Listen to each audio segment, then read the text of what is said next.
सत्य है, राम नाम सत्य है, राम नाम सत्य है, राम नाम सत्य है। राम नाम।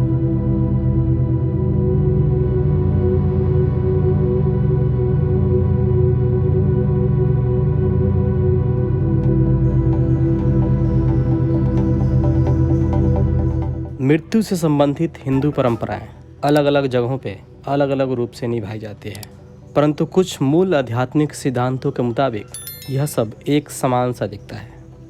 वेदों के अनुसार सभी जीव एक आत्मा है और स्वभाव से आध्यात्मिक होते हैं। हमारा शरीर नश्वर है और आत्मा ईश्वर है। मृत्यु के बाद आत्मा का पुनर्जन्म होता है। वह दूसरे भौतिक शरीर या दूसरे रूप में जन्म लेती है। हिंदू धार्मिक मान्यताओं के अनुसार एक जीवन से दूसरे जीवन में गुजरते हुए प्रत्येक आत्मा कर्म द्वारा आंशिक रूप से सुगम आध्यात्मिक विकास की यात्रा पर है।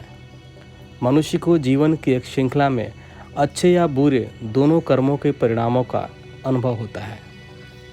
प्रत्येक अच्छे कर्म से आत्मा का उत्थान होता है और हर बुरे कर्म से उसका पतन होता है।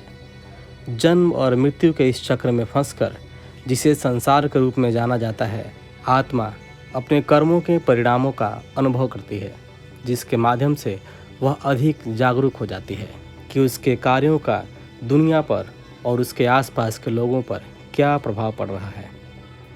हिंदुओं के लिए अपने घर पर मृत्यु होना एक परंपरा के रूप में देखा जाता है। ऐसा इसलिए क्योंकि मृत्यु के समय किसी की चेतना की स्थिति को अगले जन्म की स्थिति निर्धारित करने में बहुत महत्वपूर्ण माना जाता है।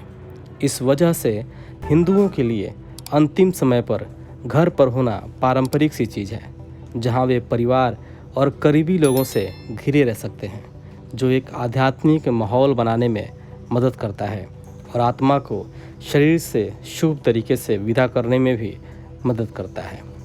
हालांकि आजकल अस्पतालों में ही मृत्यु हो जाती है, परंतु लोग अंतिम कर्मों के लिए उन्हें निवास स्थान जरूर लाते हैं।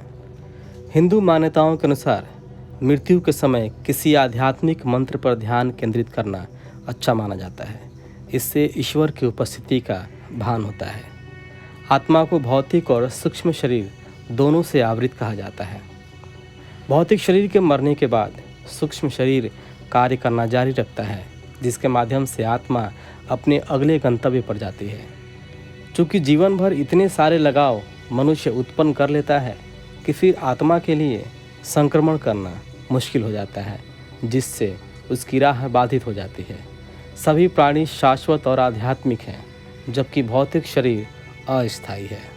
इसी वजह से हिंदू इस जीवन से आत्मा को मुक्त करने के तरीके के रूप में शरीर का अंतिम संस्कार करते हैं, ताकि वह अगले जीवन में जा सके। अग्नि, जो मनुष्य और परमात्मा के बीच एक दूत के रूप में कार्य करते हैं, वे शरीर को भस्म कर देते हैं, उसे वापस वहीं लौटा देते हैं जहां से वह आया था, ताकि वह अगले गंतव्य तक जा सके। इसलिए ज़्यादातर अंतिम संस्कार को जल्द से जल्द करने की प्रथा है। अंतिम संस्कार के तुरंत बाद घर को साफ किया जाता है और नहाया जाता है।